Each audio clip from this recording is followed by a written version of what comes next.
Assalamualaikum dan salam sejahtera.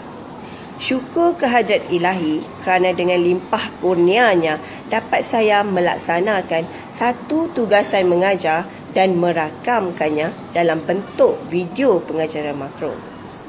Di sini, saya juga ingin merakamkan jutaan terima kasih kepada Tutor e-learning selaku pensyarah khusus latihan mengajar dan juga sebagai penilai kerja khusus ini. Semoga semua tugasan yang saya hasilkan menepati kehendak soalan. Tidak lupa juga diucapkan terima kasih kepada keluarga saya yang banyak memberikan sokongan moral dan semua rakan yang membantu dalam menyiapkan tugasan ini. Seterusnya, ucapan terima kasih kepada murid-murid prasekolah SK Arketi Bersiar kerana mereka terlibat secara langsung dalam menjayakan sesi pengajaran makro saya pada kali ini. Tugasan ini banyak membantu saya meningkatkan dan menambahkan lagi ilmu pengetahuan saya sebagai seorang guru. Diharapkan segala pengetahuan ini dapat dicurahkan kepada anak didik saya di sekolah dalam segala usaha bersesuaian dengan transformasi pendidikan masa kini. Secara amnya, saya dapat menyelesaikan tugasan ini dengan jayanya. Secara keseluruhannya, saya juga berpuas hati dan berbangga kerana objektif pengajaran pada hari itu tercapai dengan baik. Murid-murid juga bersemangat dan memberi kerjasama yang sepenuhnya.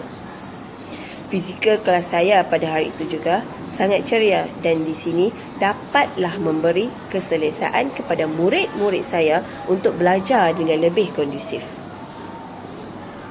Proses pengajaran dan pembelajaran juga berlaku dua hala kerana murid-murid memberi respon kepada soalan-soalan yang dikemukakan.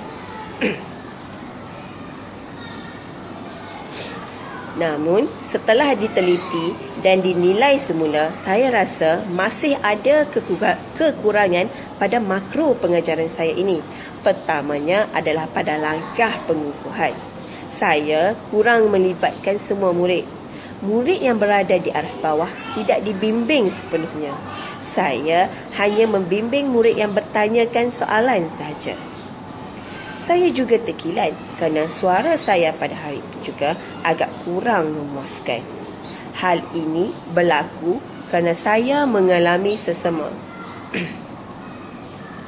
Seperti yang kita sedia maklum, suara guru juga merupakan satu aspek penting dalam proses mengajar.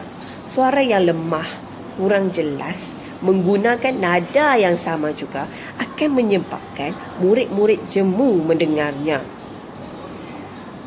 Seterusnya, saya juga kurang menyentuh kepintaran semua murid secara terperinci.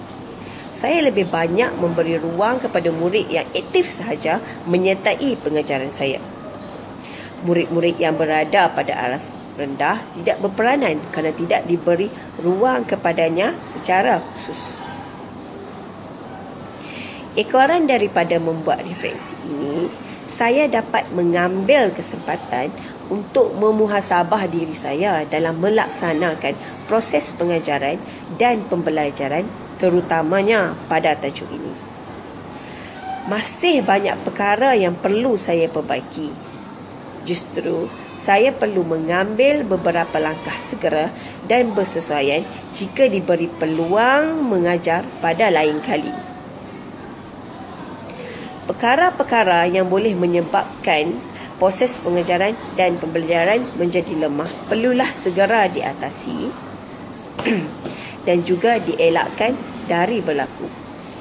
Oleh yang demikian, seseorang guru haruslah memiliki sifat kreatif, kritis dan inovatif. Hal ini akan lebih menjayakan proses pengajaran dan pembelajaran berjalan dengan secemerlang mungkin. Walau bagaimanapun, yang paling penting adalah berlakunya proses mengajar. Proses iaitu proses dari guru mengajar dan murid belajar di dalam kelas. perkara ini lebih diutamakan kerana ia merupakan proses pengajaran atau penyampaian ilmu yang sebenar. Murid dididik secemerlang mungkin dari segi akhlak dan peribadinya selaras dengan keseimbangan dari segi jeris, kerana ia merupakan objektif yang paling diharapkan oleh semua warga pendidik sesuai dengan kehendak falsafah pendidikan kebangsaan. Sekian, terima kasih.